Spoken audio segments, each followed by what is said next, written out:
Gracias, señor presidente. Señor ministro, señorías, en primer lugar quiero expresar mi apoyo a los habitantes del Hierro que viven con preocupación desde el mes de julio y especialmente en el día de hoy las consecuencias de un fenómeno de la naturaleza que si a muchos produce curiosidad, expectativa ante lo extraordinario, incluso emoción, los 11.000 habitantes del territorio más alejado y meridional de Europa, los que viven y trabajan allí, hasta ahora han sentido más bien inquietud y perjuicio. Muchos de ellos, especialmente los que viven en la Restinga, han tenido que dejar sus casas y cerrar sus negocios.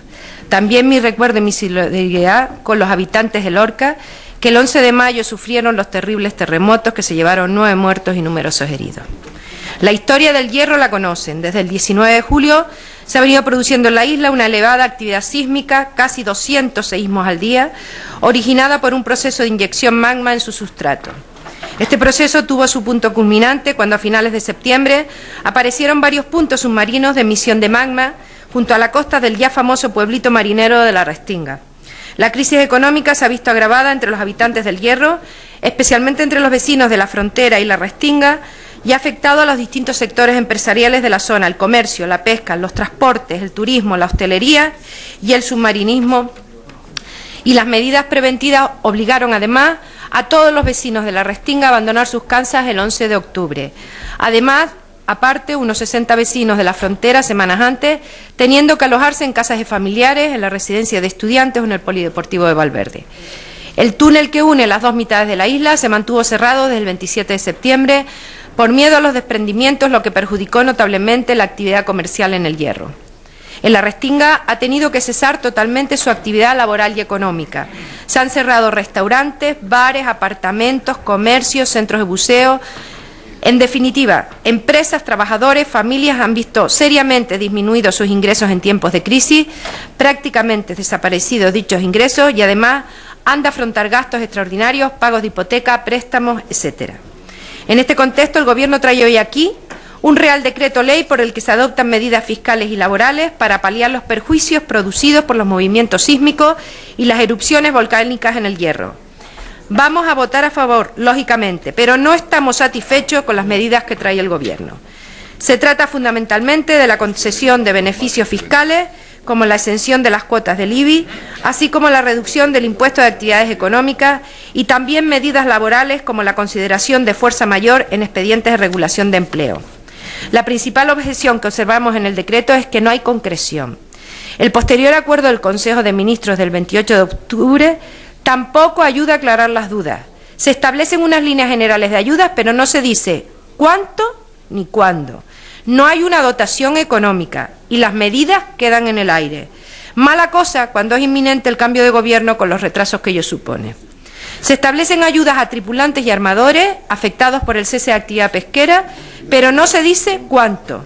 Se instrumentarán créditos para la recuperación de la imagen de la isla y se adoptarán medidas para la regeneración ambiental, pero no hay dotación económica.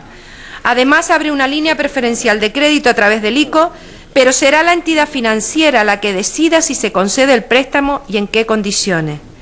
Por otro lado, no estamos de acuerdo con el aplazamiento del pago de las cuotas de la Seguridad Social a empresas y autónomas entre 6 y 12 meses, sino su cancelación con efectos retroactivos durante la duración del proceso, que es indefinido. Señorías, la efectividad de las medidas está vinculada a la concreción y a la celeridad en su aplicación. Esperamos que la Administración no sea tan lenta como en otras ocasiones y que las personas afectadas reciban la ayuda lo antes posible. En este sentido, el Parlamento de Canarias aprobó por unanimidad el pasado 26 de octubre una PNL a propuesta de Agrupación en Riña Independiente Coalición Canaria, donde se demandaba al Gobierno del Estado, en este caso sí, un conjunto de actuaciones concretas. Por ello, creemos que las medidas recogidas en la citada orden deben tener una dotación económica que permita al menos hacer frente a los daños económicos urgentes y prioritarios que determinen conjuntamente el Gobierno de Canarias, el Cabildo del Hierro y el Gobierno del Estado. Esto permitiría mantener temporalmente los puestos de trabajo hasta que la situación de emergencia finalice y poner en marcha acciones de reactivación económica.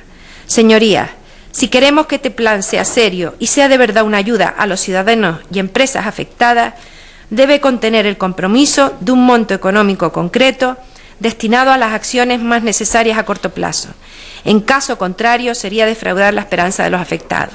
En el Hierro viven 11.000 personas, La mayoría es gente humilde que vive de la pesca, que no hay pesca en este momento, de las empresas de buceo y del turismo del buceo, que no lo hay, de los restaurantes que están allí, las casitas de comida, de las pensiones y no la hay.